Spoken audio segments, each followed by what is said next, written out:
How's your team doing? I'm sure you have a great answer to that question, but it's the same answer that everybody around you would give. We have the formal process to get this feedback called the performance rating process, but that's usually pretty general and it might not ask the right people the right questions. Today what we're going to do is talk about some tips on doing informal feedback so you can understand the stakeholders around you and their perspective on your team. The most important thing that you need to do for informal feedback is to not do it as a manager. Your direct reports aren't in the room with you, so there's no one to supervise. Think about this as a journalist. Journalists start off by making people feel comfortable. They ask some challenging questions to try to get some different perspectives to it. They really try to talk about a lot of different things that might point to a larger piece of it, instead of just asking about the larger piece. So set up a meeting, absolutely in person, and make sure it's focusing on the project itself or the interaction itself, but not specifically about your employees.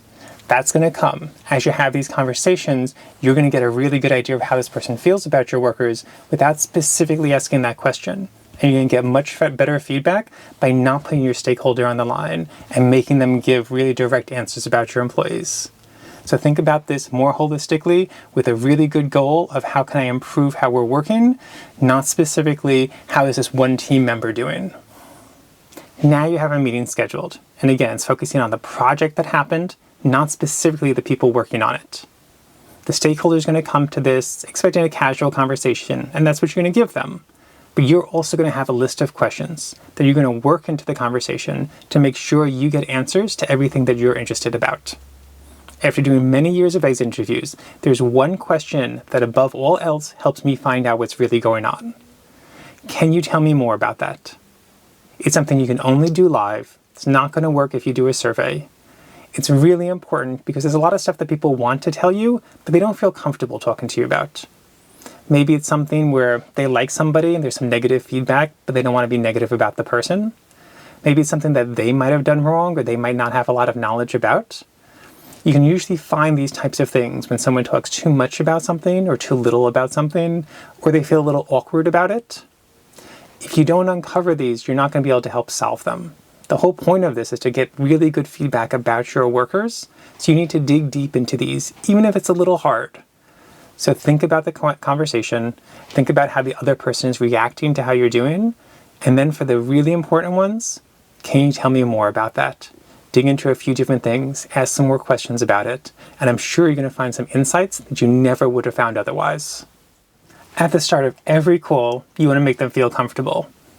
A lot of times this is just small talk, but sometimes if there's a big issue, they want to vent. They want to tell you exactly what's going on because maybe nobody else is asking.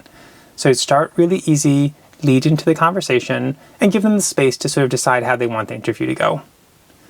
As you're going through this, you might want to talk about each phases of the project or different aspects of it. How much time do they spend on each phase? Are they really leaning into these different pieces of it? Just really some casual pieces to sort of get a better understanding of their perspective. This is definitely the time to lean into the, can you tell me more about this?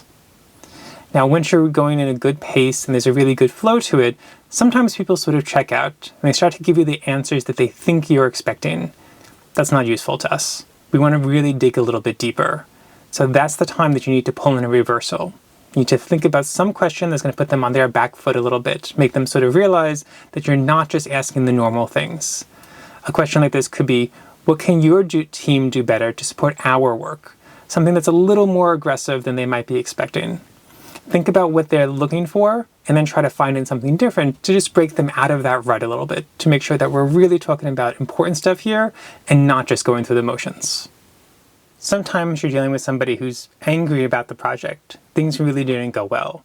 It's very easy for this conversation to devolve into a laundry list of complaints, and that's not going to really help anything. You want to pull them away from that negativity while still getting good feedback on that. Try to be focused on it and try to identify the biggest issues because those are the ones you can make the most progress on. Ask them, what was the one thing that held this project back among everything else? Do you really want to find the things to develop your workers? This is the way. Find the biggest aspects that are some of the issues. For any poor project, you're going to do a retrospective on it, and you're going to try to fix the issues that really went to the problem. But there's a difference between the problem itself and the perception of the problem. So another question that I ask a lot to stakeholders was, what was the moment you realized the problem was going wrong?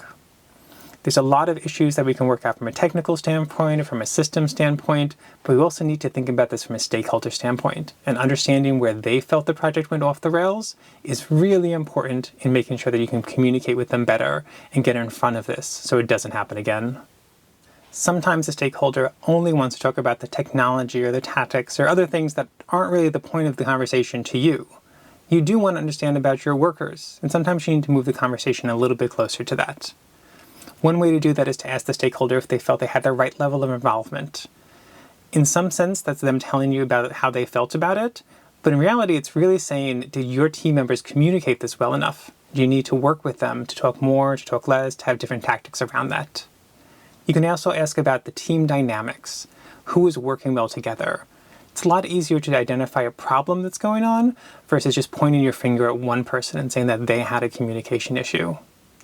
Remember, the whole point of this is to get feedback that you can action, not just feedback that's letting the other person tell you something. So if they say that there's a communication problem, you need to know what it is. Did the person use profanity? Did they communicate too much? Did they communicate too little? Did they communicate in the different style than this person was expecting?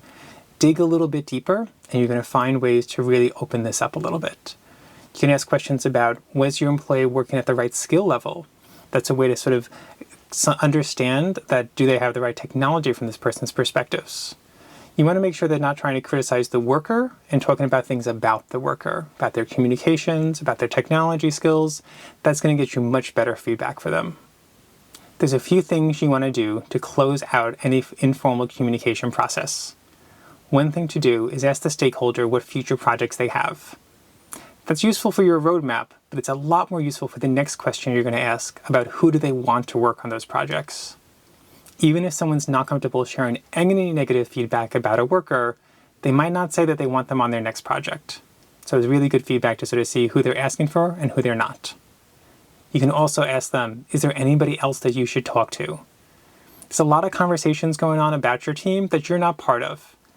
This is a way to understand what might be going on behind the scenes, and then you can address it directly and try to get that information there.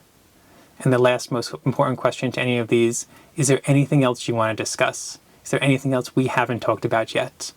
If there's one thing in the back of their mind that for some reason didn't come up in the conversation, this is giving them the space to really bring it out, to really give you that last feedback. I really hope these ideas help you get better feedback about your workers. It's challenging to be responsible for direct reports, and it's really hard to understand how other people view them while you're working with them every day. So try to think about things a little bit differently, ask some questions maybe not exactly about the situation, but about things around it, and put together your own map. The more you talk to other people, and the more you can ask some good questions, the more you're going to find out what's not working, and then you can work with your team to improve that and hopefully be more successful in the future.